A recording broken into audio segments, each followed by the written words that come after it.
오늘은 사무엘하 5장 전체 내용을 본문 삼아서 다윗 시리즈 28번째 말씀 나누도록 하겠습니다. 아브넬이라는 권력자에 의해서 마하나임이라는 곳에서 왕으로 세워진 이스보셋, 사울의 대를 잇는 이스라엘 세력입니다. 그리고 유다 백성들이 헤브론이라는 곳에서 다윗에게 기름 부어 자기들의 왕으로 세웠습니다. 사울의 세력과 다윗의 세력이 대립을 해 나가는 동안 다윗 집안이 점점 흥왕해집니다. 하나님께서 은혜를 베푸셨기 때문입니다. 이 과정에서 이스라엘의 실권자였던 아브넬 그리고 왕 이스보셋 두 사람 모두가 다른 사건을 통해 암살당하고 나자 사울의 가문에서 왕위를 이어갈 만한 적임자가 없었습니다. 그러다 보니 이스라엘이라는 나라에는 리더십의 공백이 생기고 만 것이죠. 이스라엘 모든 지파의 대표들이 모여 자기들이 앞날을 어떻게 해야 되나 고민하다가 다윗을 왕으로 받아들일 수밖에 없다라고 결론을 내리고 헤브론에 있는 다윗에게 찾아갑니다. 그들은 다윗을 우리의 왕으로 모셔오려고 하는 일의 세 가지 명분을 나름대로 제시합니다. 첫째는 다윗은 이스라엘과 한 골육, 한 동족이라는 점입니다. 이것은 한 조상 야곱의 후손이라는 두 나라의 동질성에 대한 강조인 동시에 율법이 명령하고 있는 왕의 자격 조건, 다시 말해 하나님께서 신명기 말씀을 통해 모세에게 말씀하신 게 뭐냐면 언젠가 너희들이 왕을 세우게 된다면 그 왕은 외국인 중에 세우는 게 아니라 반드시 너의 동족, 너의 형제 가운데 한 사람을 왕으로 세워야 한다라는 이 조건의 말씀, 율법의 말씀에 다윗이 부합하다라는 것을 이야기하는 겁니다. 두 번째 그들이 제시한 명분은 다윗은 이미 지도자로서의 자질이 검증된 사람이었다라는 겁니다. 골리앗을 물리친 이후에 사울이 왕이기는 했지만 실질적으로 군사력을 통솔한 것은 군대 장관으로 임명받았던 다윗입니다. 다윗은 전장에 나가 군대를 통솔하여 싸우는 전쟁마다 승리했던 경험을 가지고 있고 이때 이 모든 전쟁에 이미 이스라엘 지파의 지도자들이 함께 했었습니다. 그러니 그의 능력이 검증되었고 그의 리더십이 검증되어졌고 이미 온 백성들이 그가 어떤 사람인가를 알고 있다라는 점이 우리가 당신을 왕으로 받아들일 만한 충분한 조건이 된다라고 이야기를 하는 거죠. 세 번째 명분은 이것입니다. 다윗은 이미 사무엘에 의해서 왕으로 세워지도록 이미 사무엘을 통해 기름 부음을 받은 사람이라는 점입니다. 하나님께서 다윗을 택하셨다는 사실은 사무엘이 이미 공적으로 선언한 바가 있습니다. 요나단도 알고 있었고 아비가일도 알고 있었고 사울도 알고 있었고 아브넬도 알고 있었고 이스라엘 모든 지도자들이 알고 있었던 사실이라는 거지요. 그러니 이제 와서 비로소 그 사실을 그들이 인정하고 실천하게 되는 겁니다. 다윗이 이 제안을 받아들이자 이스라엘 모든 지도자들이 다시 헤브론에 모여 다윗과 언약을 세웁니다. 이 언약은 표면적으로는 사람끼리의 언약이지만 성경은 이것이 여호와 앞에서 맺은 언약이다 라고 의미를 부여합니다. 여러분 꼭 기억하십시다. 이 예배는 우리끼리 드리고 있는 예배이지만 여호와 앞에서 드리는 예배인 줄로 믿습니다.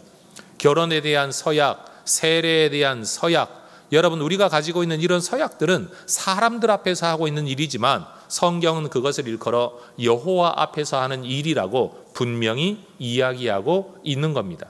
그러니 우리는 지금 사람 세계를 살아가고 있지만 여호와 앞에서 살아가고 있다는 것을 절대 잊지 말아야 되고 내가 하고 있는 이 말은 사람에게 하는 말이지만 여호와 앞에서 하고 있는 말이라는 것도 잊지 말아야 합니다.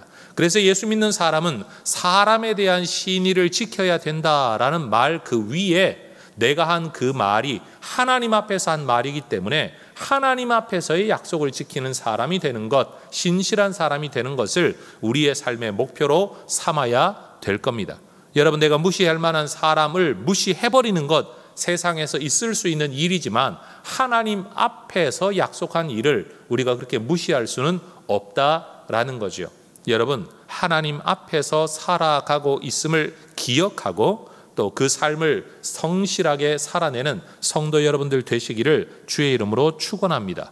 이 언약이 계약이 체결되고 나자 이스라엘의 지도자들은 다윗에게 기름을 부어 그를 자신들의 왕으로 삼는 즉위식을 거행합니다. 하나님이 택하신 사람으로 사무엘에게 처음 기름 부음을 받았던 다윗, 유다 백성들에 의하여 그들의 왕이 되라고 두 번째 기름 부음을 받았습니다. 이제는 온 이스라엘의 왕이 되도록 세 번째 기름 부음을 받고 있는 겁니다.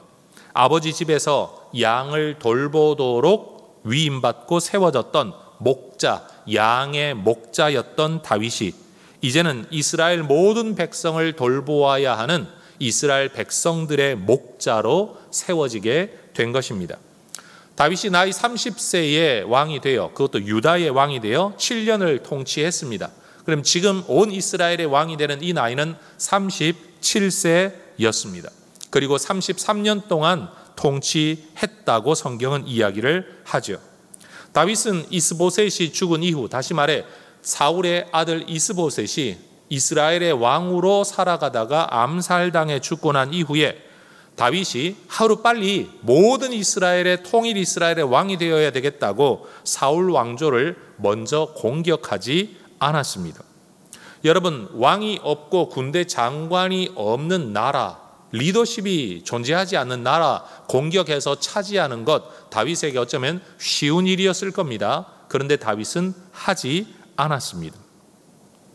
하나님이 내가 왕이 되라고 약속을 하긴 하셨지만 다윗은 자기 손으로 인간의 계략으로, 인간의 힘과 욕심으로 이 일을 세워가지 않겠다라는 일관된 태도를 그는 지켜왔습니다. 사울을 죽일 수 있는 기회에서도 그렇게 하지 않았던 것, 바로 이 일이지요. 하나님의 때를 기다리며 사람들이 그에게 찾아와 왕이 되어 달라고 부탁할 때까지 다윗은 기다렸습니다. 다윗이 삶의 모든 부분을 이렇게 살았느냐, 모든 영역에서 이렇게 신실하게 살았느냐, 우리는 장담할 수는 없지만 그가 왕이 되는 일에 있어서만큼은 분명 조심하는 마음, 하나님의 주권을 인정하는 마음, 하나님께서 내게 주실 때까지 기다리는 마음을 가지고 있었다는 것은 분명한 것 같습니다. 다윗이 처음 기름 부음을 받은 이후로 오늘 이렇게 온 이스라엘의 왕이 되도록 기름 부음 받는 데까지 약 20년이 걸렸습니다. 하나님에게 능력이 부족해서 20년이 소요된 것이 아니라 다윗이 그 역할에 맞게 준비되기 위해, 또 모든 상황이 다윗을 받아들일 수 있게 하기 위한 시간이었습니다. 우리도 살아가다가 보면 분명 약속받은 바는 있는데, 마음에 기도하면 응답받고 마음에 믿음으로 생겨나는 바는 있는데 뭔가 응답이 느리고 실현이 늦어진다, 성취가 느려서 고민하고 계신 성도님들이 계시다면 이 다윗의 20년을 꼭 한번 묵상해 보시기를 바랍니다. 다윗이 하나된 이스라엘의 왕이 된 이 사건은 하나님의 약속은 반드시 이루어진다, 비록 20년이 걸렸더라도 반드시 이루어진다는 것을 보여줍니다. 그 때는 하나님께 달려 있습니다. 그 과정도 다윗이 알 수 없는 일이었습니다. 그러나 믿음을 붙들고 순종하며 살아가면 하나님께서는 약속하신 것을 반드시 이루신다는 것을 우리도 믿어야 할 겁니다. 권력을 줬고 사람을 줬고 뭔가를 성취하기 위해 야비하고 비겁한 세상의 길을 걸어가는 것이 아니라 하나님을 경외하며 믿음의 길, 인내의 길, 순종의 길, 기다리는 길, 하나님의 주권을 인정하는 믿음의 길을 걸어가면 하나님께서 하나님의 때에 하나님의 방법으로 우리에게도 이 약속하신 바를 이루실 줄로 믿습니다. 저는 혜성교회가 73주년이 되는 올해에 하나님께서 이 언더우드 기념관이라는 특별한 은혜를 허락하신 것도 여러분, 우리가 무슨 욕심을 따라 행하지 않고 과욕 따라 행하지 아니하고 교회가 분란과 분쟁을 일으켜가면서 목회자나 성도들이 욕심낸 게 아니라 그저 하나님의 뜻을 기다리며 성실하게 우리가 하나님 은혜를 구하며 살아오다가 보니 이런 은혜까지 우리에게 베풀어 주시는 것. 여러분, 아마 훗날 해성교회 역사를 언급할 때 이 언더우드 기념관의 이야기는 아주 중요하게 언급될 하나의 사건이 되리라고 저는 확신합니다. 이 모든 일이 분명 우리의 욕심으로 이루어진 것이 아니라 하나님의 주권을 인정하면서 순종의 길을 걸어올 때 능력 이상의 일들이 이루어져 가고 있다는 것은 아마 성도 여러분들께서도 인정하시리라고 믿습니다. 저는 우리 해성교회 성도들이 해성교회에서 신앙생활을 하는 동안에 교회가 운영되어지는 모습과 목사가 살아가는 모습과 장로님들이 이 일을 어떻게 처리하는지의 과정의 모습 자체가 저는 또 하나의 설교가 되기를, 또 하나의 가르침이 되기를, 신앙의 모델이 되기를 저는 소망합니다. 그래서 교회 생활하는 동안에 저렇게 해야지, 저렇게 해야 되는 거로구나, 저러면 복을 받는구나. 그래서 저는 제 마음속에 기도 제목이 목사가 리더십을 발휘하며 살아가고 가정생활을 하고 자기 관리를 하며 살아가는 이 모습 자체가 제가 여기서 강단에서 설교하는 것과 또 다른 하나의 설교가 되어서 성도들과 함께 믿음의 길을 걸어갈 수 있게 되기를 소망합니다. 여러분, 우리 교회가 언제 욕심낸 적이 있습니까? 우리 교회가 여러분 헛된 것을 추구한 적이 있습니까? 그런데도 하나님께서 기도하며 은혜를 구하는 우리에게 이 귀한 은총을 베풀어 주셨습니다. 우리 성도 여러분들께서도 여러분의 가정과 삶에서도 하나님의 말씀 붙들고 그저 때를 기다리며 하나님 붙들고 기도하다가 보면 여러분의 가정에도 이런 역사가 일어나게 될 줄로 믿습니다. 이제 다윗이 하나 된 이스라엘의 왕이 되었습니다. 이어지는 본문의 내용은 다윗의 리더십 아래 변해가는 이스라엘의 모습을 기록하고 있습니다. 다윗 개인으로도 하나님이 그를 강하게 하셨지만 다윗이 왕으로 세워짐으로써 이스라엘은 이제 완전히 다른 차원의 국가로 변모되고 세워져 갑니다. 지도자 한 사람으로 인해 그 공동체가 얼마나 완전한 변화를 경험하게 되는지를 이제 살펴보도록 하겠습니다. 새로운 나라의 왕이 된 다윗, 그에게는 왕도, 흔히 말하는 수도를 어디로 정하느냐 하는 것이 매우 중요한 문제였습니다. 그가 왕으로 통치했던, 유다의 왕으로 통치했던 헤브론은 이스라엘 지도를 놓고 보면 남쪽에 치우쳐 있어서 그곳에서 온 이스라엘을 다스리기에는 무리였습니다. 그렇다고 사울이 왕으로 다스렸던 기브온이라는 곳은 자기가 새로운 왕이 되었는데 거기에 또 수도를 정한다는 것도 정치적으로 적절치 않았습니다. 새로운 시대를 담아내기 위한 새로운 왕도가 필요했던 거죠. 그렇다고 자신의 주 출신 배경이 남쪽 유다 지파인데 여러분 갑자기 저 북쪽 끝에 가서 이스라엘의 한가운데 들어가서 리더십을 발휘한다라는 것도 정치적으로는 또 매우 위험한 일이었습니다. 그래서 다윗은 지리적으로는 이스라엘과 유다의 경계선에 위치하고 있는 예루살렘을 새로운 왕도의 후보지로 마음에 두었습니다. 그런데 이 예루살렘은 산지였고 이 시온 성은 삼면이 계곡과 골짜기로 둘러싸여 있어서 예루살렘은 정복하기가 쉽지 않은 성이었습니다. 훗날 대규모의 바벨론 군대가 예루살렘을 포위한 지 1년 반이 지나서야 예루살렘 성을 점령할 수 있었다는 것만 보더라도 예루살렘 성은 여러분 아주 천혜의 요새였다라는 거죠. 그래서 이 가나안 땅 전체에서 블레셋, 아말렉, 히브리 사람들이 각축을 벌이며 서로의 영토를 침략하는 전쟁을 벌일 때에도 여부스 사람들이 살아가는 이 예루살렘은 말 그대로 예루살렘의 뜻이 평화의 도시입니다. 말 그대로 평화를 지키며 어느 누구에게도 빼앗긴 적이 없는 여부스 사람들만의 성으로 지켜왔다는 겁니다. 사실 이스라엘 사람들이 가나안 땅에 들어오기 이전은 모르더라도 그들이 가나안 땅에 들어오고 난 이후 여러분 사사시대 사울을 거치기까지 거의 440년의 시간이 흘렀는데도 불구하고 이스라엘은 단 한 번도 이 예루살렘을 제대로 점령해 본 적이 없는 곳이었다라는 거죠. 예루살렘은 여호수아 시대에 가나안 정복 시대에 유다 지파에게 분배된 땅이었습니다. 그런데 유다 지파와 베냐민 지파의 경계선에 위치한 산악지대였는데 유다 지파나 베냐민 지파 모두가 이 땅을 제대로 정복해 본 적이 없고 사사기 1장 8절을 보면 잠시 불태우고 정복했다라는 말이 나오기는 하는데 곧바로 다시 빼앗겨 버려서 실효적 지배를 해본 적이 없는 땅이었습니다. 다윗이 이곳을 공격하겠다고 오자 오랜 세월 동안, 여러분 진짜 440년이 넘는 세월 동안 이 땅을 빼앗겨 본 적이 없던 여부스 족속은 다윗을 비웃습니다. 어떻게 비웃는가 하면 시각장애인이나 지체장애인만 세워놓고 막아도 너희 같은 것들은 얼마든지 막아낼 수 있다라는 말로 6절이 그렇게 말하고 있는 거예요. 그런 말로 다윗을 조롱합니다. 다윗은 이 어려운 전투를 위하여서 온 이스라엘, 온 유다의 군대를 징발하지 않았습니다.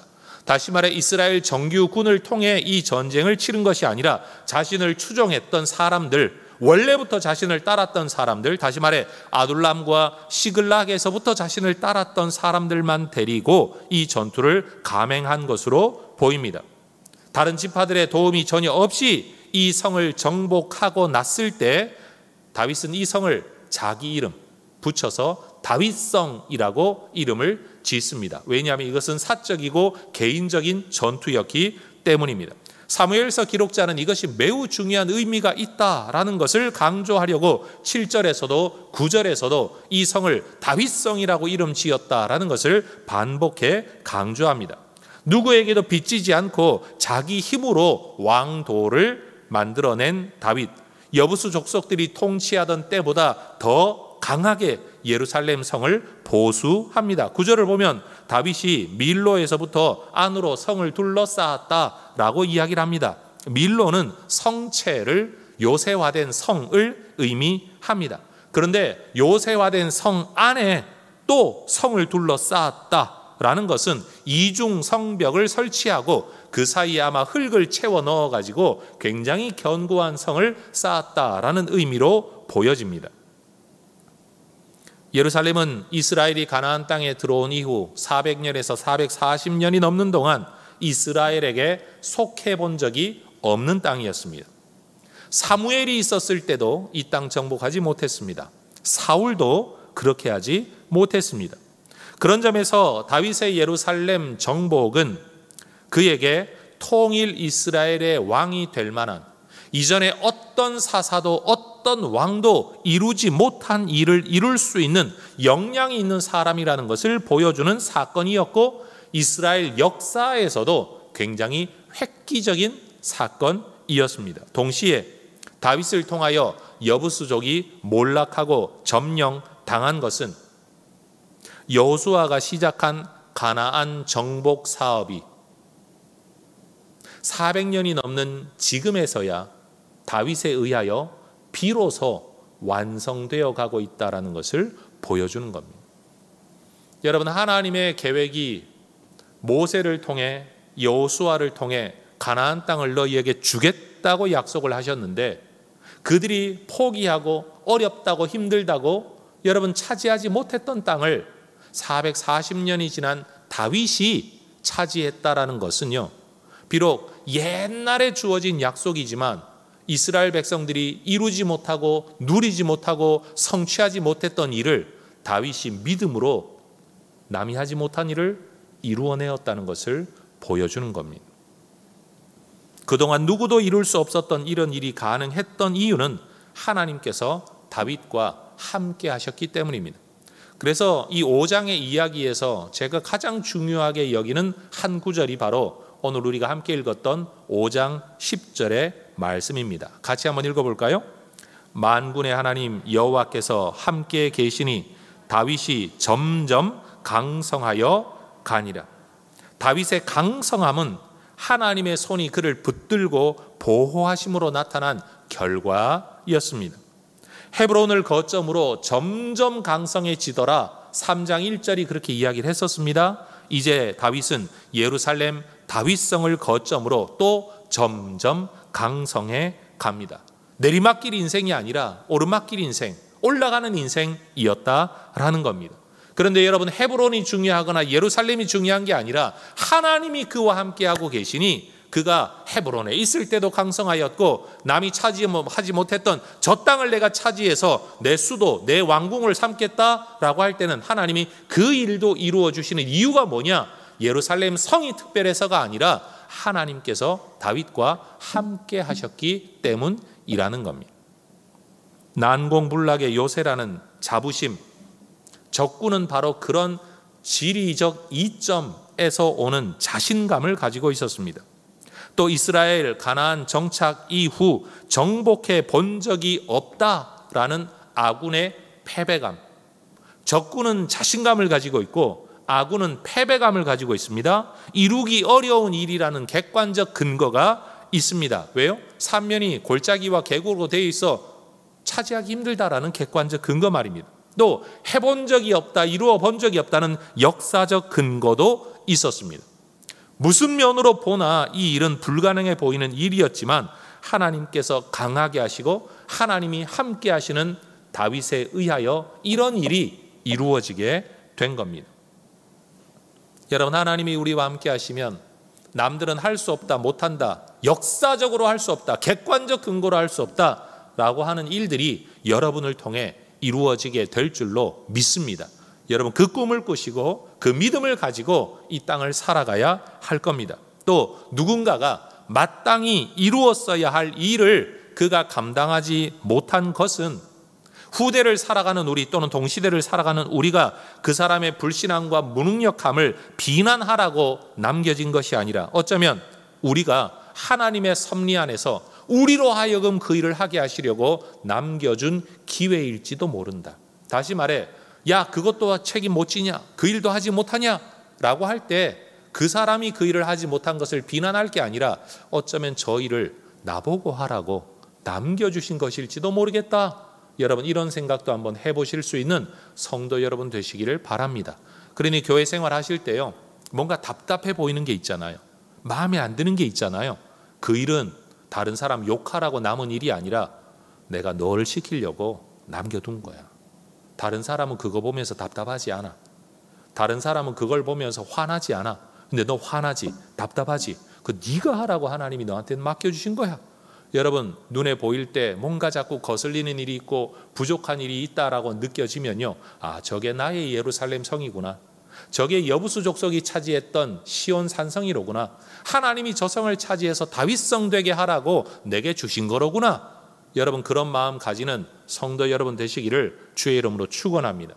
전 해성교회 성도들에게 말하고 싶어요. 여러분, 남이 잘하고 못하는 걸 가지고 평가하고 비난하는 사람 되지 말고 내 마음에 걸리고 불편한 게 느껴지면 내가 그 일을 감당해서 다른 사람을 유익하게 만드는 그런 교회 생활하시는 성도님들 되시기를 주의 이름으로 축원합니다. 여러분, 개인이나 조직, 국가로서도 힘을 얻고 영향력이 커지면 우호 관계, 좋은 관계를 맺으려는 사람들이 많아지죠. 사람도 출세하고 능력이 있으면 그 옆에 사람들이 모여드는 것처럼, 공동체도 잘 나가면 더 많은 사람들이 더 모여드는 것처럼, 국가도 힘이 있어지면 다른 나라들이 좋은 관계를 맺으려고 하는 법입니다. 다윗을 통해 이스라엘이 점점 강성해지자 이스라엘 지도를 놓고 볼 때 북서쪽 지중해 연안에 있었던 두로라는 나라의 왕이 사절단을 보내옵니다. 두로의 왕 히람이라는 사람이었는데, 여러분, 그는 좋은 백향목과 그 나무를 다룰 목수, 그리고 건축업을 할 수 있는 석수, 돌을 다루는 사람들을 보내어 다윗성의 왕궁 건축을 돕습니다. 절대 함락되기 힘든 예루살렘 성을, 여러분, 시온 성을 다윗성으로 만들어버린 다윗, 야, 저 사람 보통 사람 아니다, 저 사람과 좋은 관계를 맺어야 되겠다 생각하고 새로운 성을 차지했으니 그 성에 당신의 왕궁을 짓는 일을 우리가 돕고 싶다고 나무도 보내고 일꾼도 보내고 있었다라는 겁니다. 이스라엘을 넘어 이웃 나라에서조차도 다윗의 영향력과 비중이 점점 커져갑니다. 사람들이 다윗을 알아주는 겁니다. 기술자들에 의해 자신의 왕궁이 지어지게 되었을 때 다윗은 굉장히 큰 감동을 받았던 것 같습니다. 12절 같이 한번 읽어볼까요? 다윗이 여호와께서 자기를 세우사 이스라엘 왕으로 삼으신 것과 그의 백성 이스라엘을 위하여 그 나라를 높이신 것을 알았더라. 알았고 알았다. 뭘 알았냐? 하나님이 나를 정말 온 이스라엘의 왕으로 삼으셨구나. 하나님이 정말 나와 이 나라를 높이고 계시는구나. 여러분, 어떤 계기로 12절처럼 알게 된 건가요? 11절의 내용이에요. 두로의 왕이 그에게 선물을 보내오고 왕궁을 선물하고 사람을 보내어 줄 때 이 일을 계기로 다윗은 내 나라가 정말 높아지고 있구나, 강해지고 있구나 라는 것을 깨달았다는 겁니다. 어린 시절에도 집안에서 인정받지 못했던 막내로 들판을 떠돌며 살았던 다윗입니다. 사울 왕 때문에는요, 광야를 떠돌며 아둘람 굴에서 살아왔던 다윗입니다. 그럴듯한 거처 없었던 헤브론에서 왕이랍시고 여러분 살았던 다윗입니다. 그런데 자기 이름으로 일컬어지는 성이 세워지고 그 성 안에 자기만을 위한 여러분 왕궁이 백향목으로 지어지는 것을 볼 때 다윗 안에 감개무량함이 있었다라는 겁니다.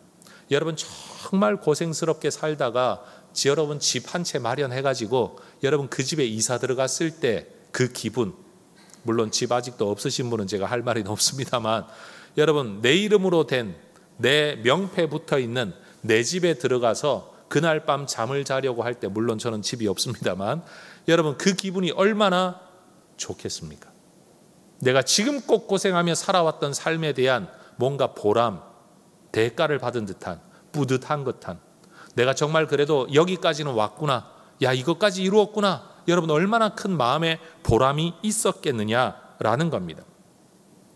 우리는 때로 내가 이렇게 누려도 되나 싶은 상황이 되었을 때 우리가 흔히 말하는 큰 사랑을 받고 큰 은혜를 받고 큰 성취를 받고 내 능력 이상이다 싶을 만한 어떤 대가를 받았을 때 마음속에 감사가 일어나죠. 황송한 마음이 있죠. 여러분 내가 100만큼 일을 했는데 50, 60만큼 대접을 받을 때 감사의 마음은 잘 일어나지 않습니다.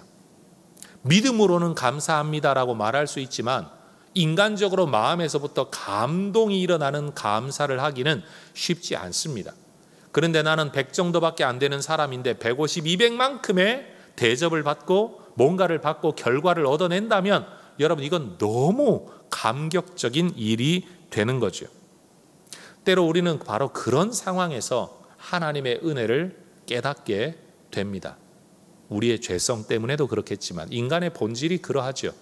정말 구원받을 자격이 없는 우리가 예수 십자가로 구원을 받았다는 이 일을 생각할 때마다 여러분 우리는 과분하다.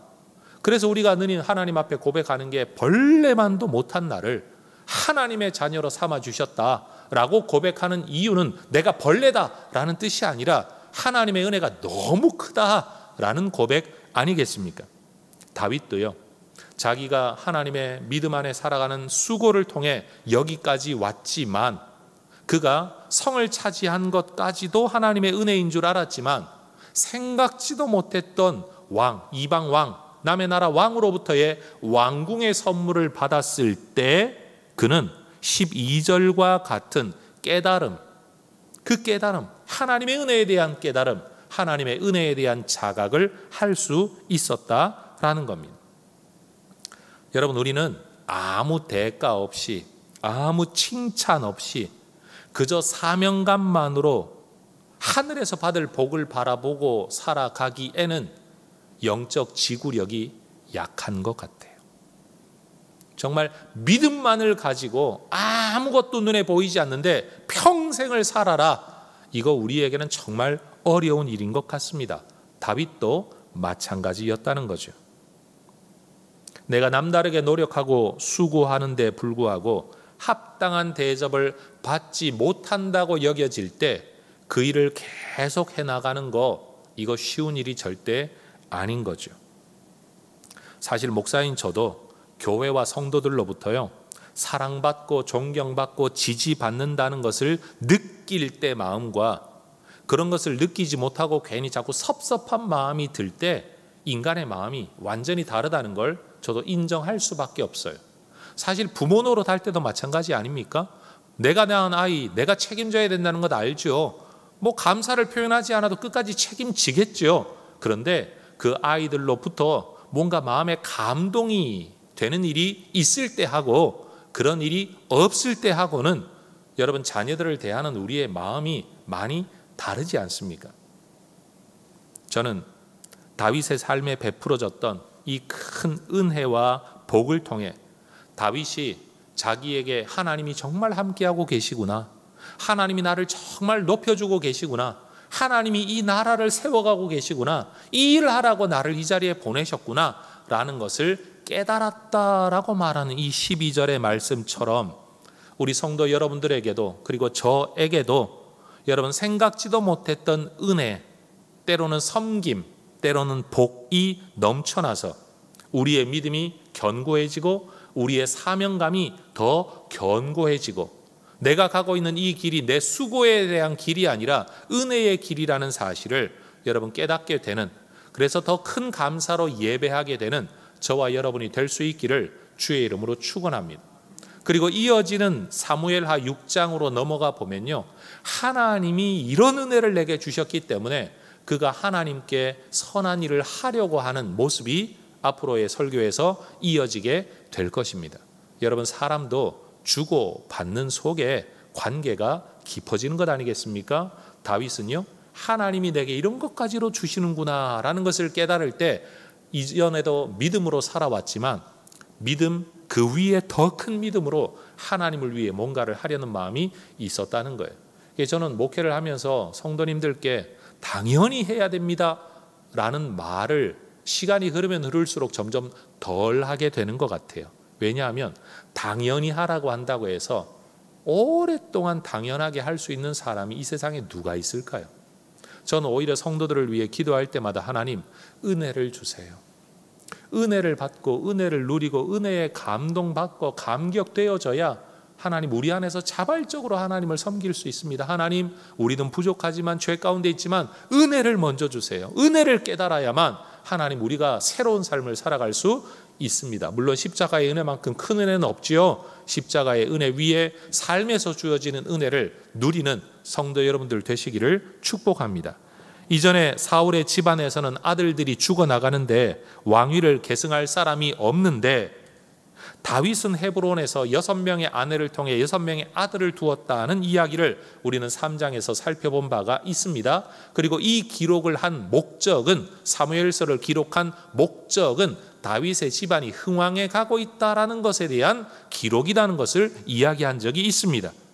그 기록자는 이제 예루살렘에서도 다윗의 집안이 더욱더 번성해 가고 있다라는 이야기를 들려주죠. 13절을 보면 아들과 딸들이 또 다윗에게서 났다. 다시 말하면 여러분, 자식 위에 더 자식이 더해지는, 점점 강성해지는 한 집안이 세워져 가고 있는, 견고해지는 이야기를 들려준다는 겁니다. 다윗은 헤브론에서 6 아들을 둔 이후로 예루살렘에서 11명의 아들을 더 둡니다. 집안의 번성함을 이야기하는 겁니다. 개인적인 번성함도 있었다는 거예요. 또 이어지는 이야기는 다윗은 이전에 가드왕 아기스의 후원 아래 블레셋 땅에서 일종의 봉신으로 살았던 적이 있습니다. 그가 헤브론에서 유다 지파의 왕으로 있을 때는 그 세력도 미미했던 데다가 이스라엘과는 적대 관계에 있었기 때문에 블레셋으로서는 모종의 동맹관계 정도였습니다. 다시 말해 블레셋과 이스라엘이 적대 관계인데 이스라엘과 적의 관계에 있는 유다라는 작은 부족 국가가 만들어졌으니 블레셋 입장에서는 이 유다와 힘을 합해서 얼마든지 이스라엘과 싸울 수 있기 때문에 굳이 다윗과 유다를 공격할 이유가 없었던 겁니다. 더군다나 다윗하고는 일종의 관계가 어느 정도 맺어져 있었기 때문인 거죠. 그런데 그 다윗이 이제 온 이스라엘의 왕이 되고 나니까 블레셋의 관계가 애매해진 겁니다. 이전에는 다윗이 이스라엘과 적이었는데 이제는 그 이스라엘의 왕이 되어버렸다는 건 블레셋의 적이 되었다라는 뜻이죠. 그러니 다윗의 리더십이 견고하게 세워지기 이전에 빨리 다윗을 손봐야 되겠다, 빨리 길을 꺾어 놓아야 되겠다라고 생각을 하고 블레셋이 전쟁을 일으키는 겁니다. 그런데 다윗은 이 전쟁에 섣불리 나서기보다 먼저 하나님께 묻습니다. 19절, 다윗이 여호와께 묻자와 여쭈어 이르되. 다윗은 자기 마음과 자기 뜻을 펼치는 왕이 아니라 하나님의 마음과 하나님의 뜻을 따라 일하는 대리 통치자였습니다. 여러분, 다윗은 자기를 왕은 왕이지만 나는 대리 통치자다라는 마음을 가지고 있었다라는 겁니다. 하나님은 다윗의 기도에 아주 구체적으로 응답하시죠. 19절, 여호와께서 다윗에게 말씀하시되 올라가라, 내가 반드시 블레셋 사람을 너의 손에 넘기리라. 얼마나 좋은 응답의 말씀입니까? 이 말씀에 힘을 얻고 확신을 얻은 다윗, 하나님의 응답을 따라 전쟁에 나가 약속대로 승리를 얻습니다. 여러분, 성경 구절의 표현은 그러합니다. 다윗은 홍수가 모든 것을 휩쓸어 버리듯이 블레셋 사람을 휩쓸어 버렸다. 흩음이라는 말이 그런 거예요. 완전히 물이 이 어떤 그릇 안에서 막 쏟아져 나가는 것처럼 이스라엘이 이 모든 블레셋 족속을 그렇게 휩쓸어 버렸다는 거예요. 다윗은 이 승리가 자기 것으로 인한 것이 아님을 고백하기 위해서 그 지역의 이름을 하나님께서 흩으셨다, 하나님께서 휩쓸어 버리셨다라는 뜻의 바알 브라심이라고 부르기 시작했습니다. 신앙의 고백이에요. 여러분, 성경의 역사를 보면요, 하나님이 특별한 은혜를 베푸셨을 때에 이건 하나님이 하신 일이야 라고 때로는 기념비를 쌓기도 하고, 때로는 돌무더기를 쌓기도 하고, 때로는 그곳의 이름을 고쳐 부르기도 하는 일들이 있습니다. 우리도 이 땅을 사는 동안에 여러분, 어떤 한 날 어떤 사건을 두고 우리만의 믿음의 고백이 담긴 별명을 붙여 부르는 건 굉장히 의미 있는 일이 될 것 같습니다.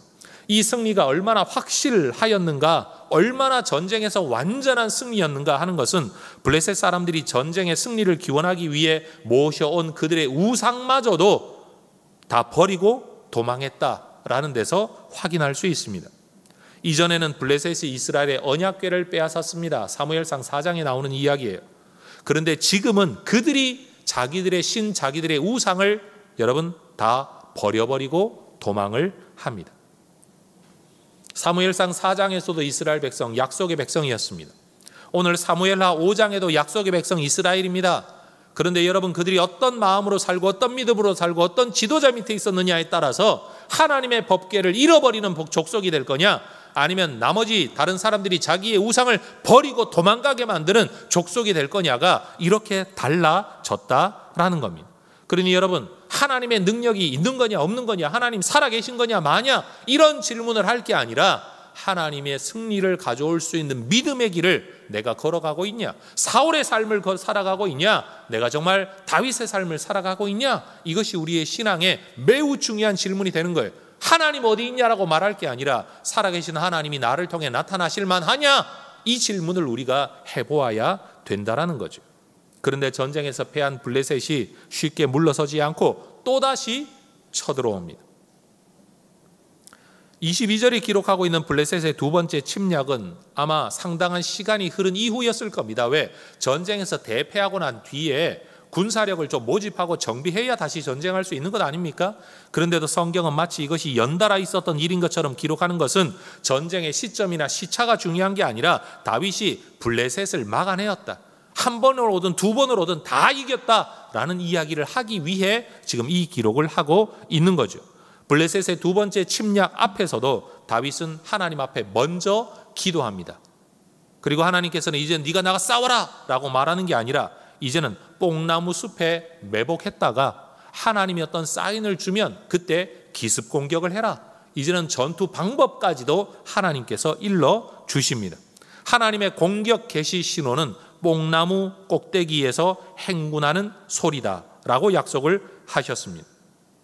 여러분, 하나님의 신호를 따라 다윗의 군대가 움직인다라는 것은 다윗의 군대 사령관이 다윗이 아니라 하나님이라는 의미입니다. 성경이 말하는 건 이게 뽕나무가 뭐냐, 뽕나무 숲이 어떠하냐, 나무가 얼마나 컸길래, 숲이 얼마나 깊었길래, 여러분 우리는 이런 질문을 할 게 아니라 하나님의 신호로 공격하면 이긴다 라는 이 말에서 하나님의 때에 하나님의 말씀을 따라 순종하면 하나님이 이기게 하신다. 내가 내 인생을 살아가지만 내 인생의 주인은 내가 아니라 하나님이시다.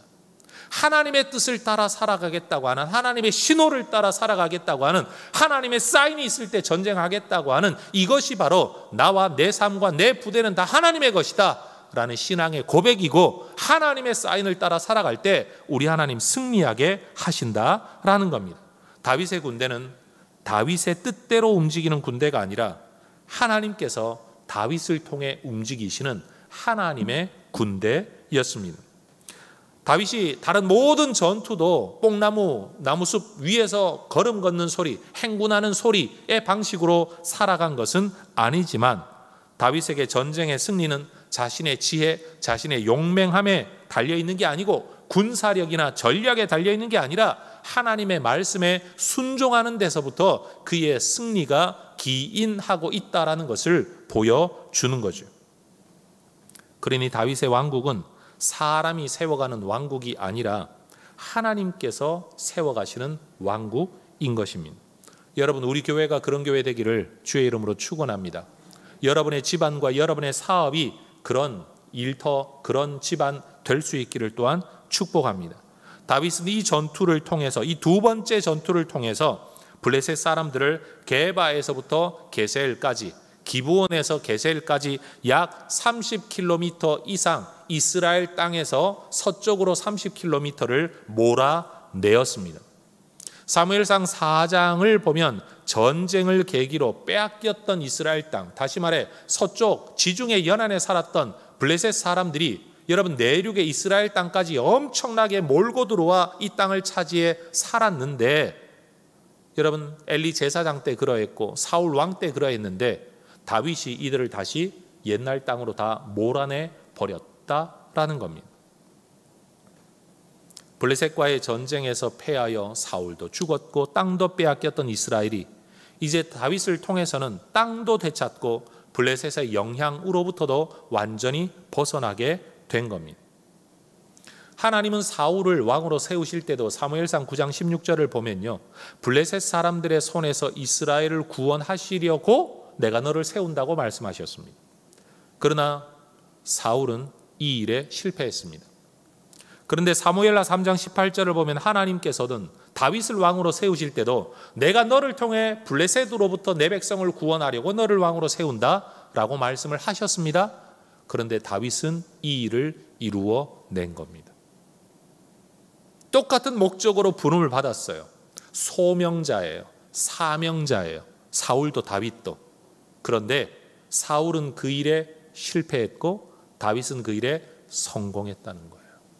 전 우리 교회가 분명 하나님이 세우신 교회, 하나님께로 부름을 받고 하나님이 맡기신 이 일을 하는 소명과 사명이 있는 교회라고 확신합니다. 그런데 저는 사울 같은 교회가 되지 않고 다윗 같은 교회가 되기를 소망합니다. 죄송하지만 저는 목회자들 중에도 분명 소명과 사명을 가지고 부름받은, 여러분 우리는 목회자는 그런 사람이라고 저는 믿습니다. 그런데 아마 누군가는 사울처럼 살다가 떠날 수도 있고 누군가는 다윗처럼 살아갈 수도 있을 거라는 두려운 마음을 가지고 저는 살아갑니다. 여러분들도 마찬가지입니다. 하나님의 백성으로 부름받고 하나님 나라의 일을 하라고 사명을 맡겨져요. 소명, 사명. 그런데 누군가는 사울처럼 살다가 아무것도 이루지 못하고 떠나는 사람이 있을 것이고, 누군가는 다윗처럼 살다가 그 모든 일을 이루며 살아가는 사람도 있을 거라는 거죠. 전 여러분들이 사울처럼 살지 않고 다윗처럼 살아가시기를 주의 이름으로 축원합니다. 다윗은 영토의 회복, 주권의 회복, 외적으로부터의 보호라는 왕의 역할, 부르심받은 역할을 너무나도 탁월하게 수행하였습니다. 하나님이 맡기신 이 일은 하나님에 대한 믿음으로 살아가고 하나님을 의지하여 싸울 줄 알고 내 뜻대로 행하지 아니하고 하나님의 사인을 따라 하나님의 때에 움직일 줄 아는 이런 사람에 의해 이루어지는 겁니다. 그러니 하나님이 맡기시는 사명과 그 성취를 이야기할 때는 사람의 능력을 가지고 여러분 이 일이 좌우되는 게 아니라 하나님에 대한 믿음 혹은 하나님과의 관계성의 깊이가 이 일을 결정한다라는 것을 알 수 있는 거죠. 자, 말씀을 한번 정리해 보도록 하겠습니다. 다윗이 욕심과 야망을 따라 행하지 않고 하나님의 때를 기다릴 때, 다윗이 조급한 마음으로 어떤 일을 행하지 않고 하나님께 먼저 여쭙고 응답을 따라 행할 때, 하나님은 다윗에게 가장 좋은 때에 가장 좋은 것으로 명령하시고 약속하신 것을 다 이루어 주셨습니다. 이것이 바로 다윗이 하나님 마음에 맞는 사람, 하나님이 함께 하시는 사람, 하나님이 점점 강하게 하시는 사람이 되는 길이었습니다. 역사학자들은 다윗 시대의 번성에는 또 다른 역사적 국제관계에서의 역사적 배경이 있다라고 말합니다. 여러분, 다윗이 득세하여 세력을 넓혀가는 그 시점에 남쪽 이집트에서는 26대 왕조가 몰락한 혼란기라서 외부에 신경을 쓸 여력이 없었다. 다시 말해 이집트로부터의 다윗 시대에는 이집트로부터의 공격이 단 한 번도 없었다라는 겁니다. 왜? 자기들 살기에도 바빠서. 북쪽에서도 아수르가 아직 제국으로 발돋움하기 이전이기 때문에 여러분 다윗 시대를 위협할 만한 어떤 세력도 없었다. 그래서 다윗은 잘 살았다. 일반 역사학자들은 그렇게 이야기를 합니다. 그러나 저는 이렇게 말하고 싶습니다. 세상은 이런 다윗을 보고 운 좋은 사람이다. 왜? 남쪽 나라도 내분에 빠져 있었고 북쪽에는 강한 나라가 없었으니까 그래서 그는 큰 나라를 이룰 수 있었다. 운 좋은 사람이다 라고 말할 수 있지만 저는 이것이 하나님께서 일하시는 방법이다. 이것이 하나님의 섭니다. 이게 바로 하나님의 은혜다 라고 말하고 싶습니다. 성경이 하나님이 그와 함께 하시고 하나님이 그를 도우시고 하나님의 손이 그와 함께 하신다 라고 말을 할 때 하나님께서는 그냥 함께하고만 계신 게 아니라 역사의 이면에서 다른 민족에게 다른 나라에도 일하고 계신다는 겁니다. 다시 말해 다윗이 헤브론에서 유다를 다스리고 있을 때 그저 자기 길을 걸어가고 있을 뿐인데 여러분 이스보셋과 아브넬의 분란이 일어나고 자기들끼리 갈등이 일어나게 만드는 것, 인간 역사하고 인간의 죄성이 만들어낸 일이지만 그 배후에는 하나님의 섭리가 있다라는 거죠.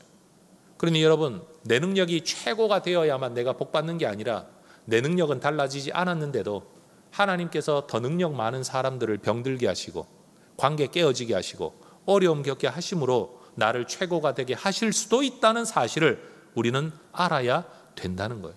이 모든 일은 내게 달려있지 않죠. 다른 사람을 내가 해코지 할 수는 없는 것 아닙니까? 하나님께서 세우고자 하시면 어떤 방법을 써서라도 이루어 가신다라는 겁니다. 여러분 하나님 붙들고 사는 게 복의 길입니다. 잘 되는 길입니다. 길을 쓰고 노력하며 산다고 잘 되는 게 아니고 하나님의 은혜 안에 사는, 믿음 안에 사는 게 여러분 복된 길인 줄로 믿습니다. 역대기 말씀은요 사무엘하 5장과 똑같은 내용을 기록해요. 역대상 11장과 14장의 내용이 오늘 사무엘하 5장에 그대로 기록되어져 있는데 역대기에는요 사무엘에는 없는 구절 하나가 더 붙어 있어요. 그 구절이 뭐냐? 역대상 14장 17절이에요. 같이 한번 읽어볼까요? 시작. 다윗의 명성이 온 세상에 퍼졌고 여호와께서 모든 이방 민족으로 그를 두려워하게 하셨더라. 아까 사무엘하 5장 12절에서 다윗이 하나님이 나를 세우셨구나, 나를 강하게 하고 계시구나, 우리나라를 강하게 하시구나, 이걸 왕궁 지어주는 걸 보면서 깨달았던 것처럼 역대상 14장 17절에서 다윗의 명성이 온 세상에 퍼졌다. 여호와께서 이방 민족들이 다윗을 두려워하게 만드셨다. 여러분 다윗이 지금 모든 이방 민족과 전쟁했다는 말 아닙니다. 그런데도 두려워하게 하셨다. 하나님이 다윗의 영향력을 키워가고 계신 겁니다.